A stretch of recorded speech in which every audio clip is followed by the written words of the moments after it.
Good evening, folks. It's Diamond with the Oppenheimer Ranch Project, Magnetic Reversal News, Shinrin Yoku, and Yurt Life, bringing you a grand solar minimum update Thursday, January 11th, 6 p.m. Mountain Time 2024. It was another record-breaking day for Greenland, gaining 10 gigatons of snow and ice yesterday alone. And we may be seeing the first major snow for Philadelphia and New York City in 2 years. Keep calm. It's boom time. Winter storm warning for 13 states across America. According to meteorologists, they predict cold weather front from the southwest to move over the Central Plains and Great Lakes on Thursday, and there are going to be some heavy totals. We'll have the full forecast in a minute. And they've named the storm Winter Storm Jerry, which is supposed to bring another round of snow and wind from the west to the Midwest to the Northeast, and a winter storm for Chicago with heavy blowing snow on Friday. We'll get to those totals. Storm is expected to dump 6 to 8 inches of snow in Michigan. And the winter storm could bring snow and freezing rain to Portland, Salem, and Eugene. And more snow coming for Boise. A foot of snow is possible, with major flooding concerns persisting in New Jersey with a Friday storm ahead and potential snow next week. And one of the first deaths due to avalanche this year, a 66-year-old man killed at a Tahoe ski resort. Our thoughts and prayers go out to the family. Let's take a look at the potential for this epic nor'easter. It's going to be coming in Tuesday night into Wednesday of next week, and the models are holding up.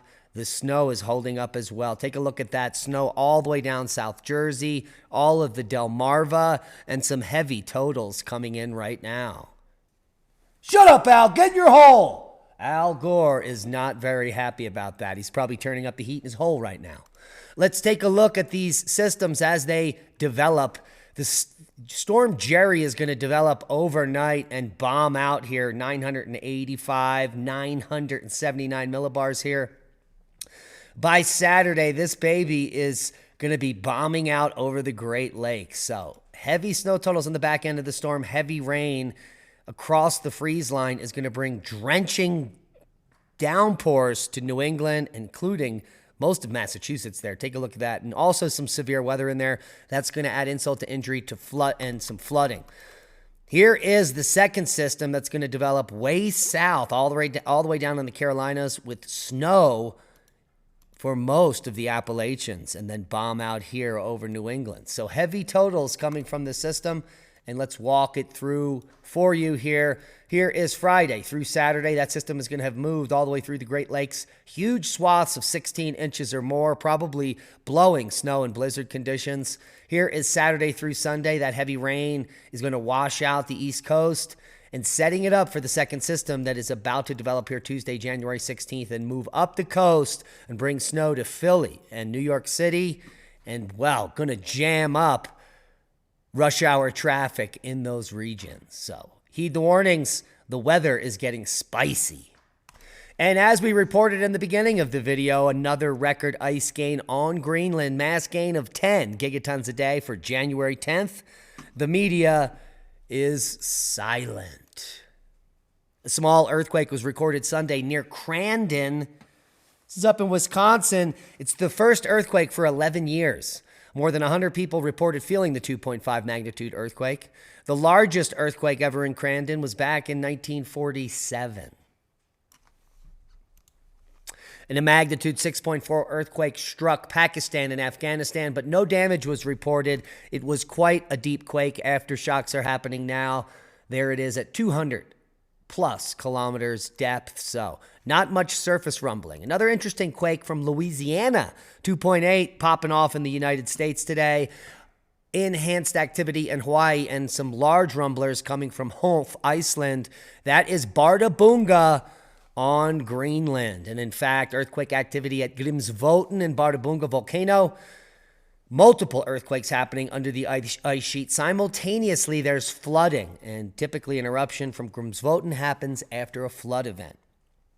So it's up in the air if this means an eruption is imminent, there are very few signs that that is going to happen. And if it does, Grimsvötn can erupt in a big way. The last eruption in May of 2011, VEI 4, and then in November 2004, VEI 3. So could be a big event coming from this at some point, and it's not a question of if, it's a question of when.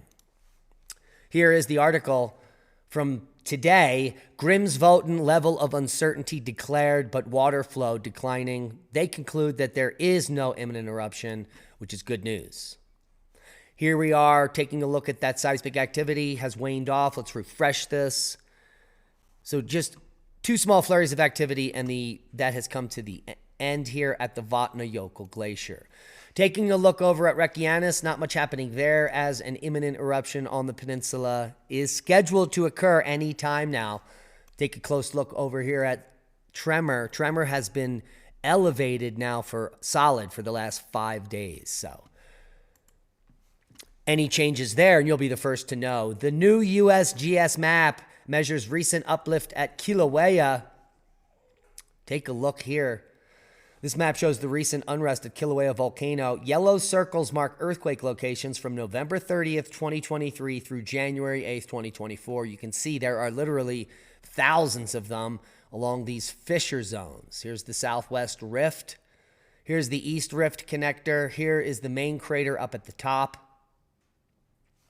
The new map published by the USGS illustrates the signs of unrest at Kilauea volcano over the last month. The map summarizes earthquake locations and ground deformations. Kilauea is not erupting and has been relatively quiet over the past week. And that is your Kilauea update. Worldwide volcano news, Liuotobi Laki continues to explode. Field reports showing strombolian activity and lava flows. Pretty fantastic sights there. Normal activity worldwide, Popo to 18,000, Fuego to 16, Sant'Agito, 13,000 foot puff. Liuotobi volcano, 8,000 foot, and normal activity. Nothing spectacular to report on. The sun is quite weak.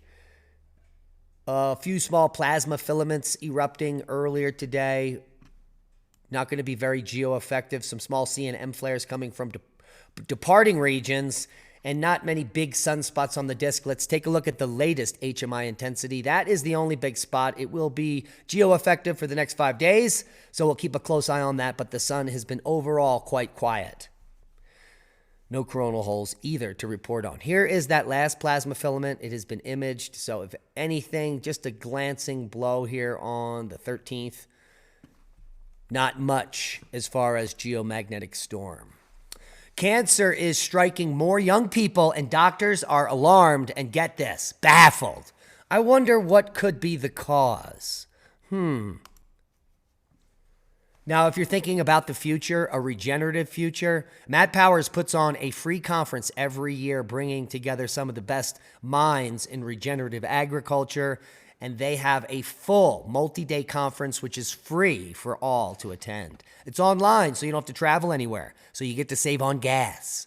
The Our Future 2024 is from January 16th to the 20th. We will link you below. There are going to be dozens of speakers. Take a look at this. Boom.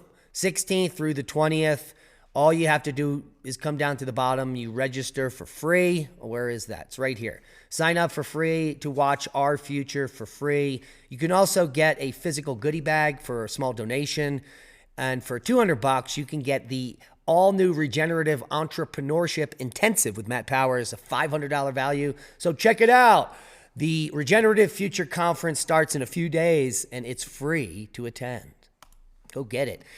Now, here is a paper from Willie Soon about major problems identified in data adjustments applied to a widely used global temperature data set. That means that, well, they're frauds. Yep. And this new climate, well, his new climate group, Ceres Science, is doing incredible work. So his work is so good that Tucker Carlson reached out to him and he did an interview with him just 2 days ago. Well, we were lucky enough to get Willie Soon for over an hour. Leah and I did an amazing interview about his interview and many other topics. So join us tonight on Magnetic Reversal News. Willie Soon on the Tucker Carlson interview and the current state of science and scientism, and bring up your level. And that's a boom to knowledge. We love each and every one of you. Please share this video as we are shadow banned and we need your help to grow. Become a Patreon. Support the work we do. We love you. Be safe, and we'll see you over at the Willie Soon video really soon.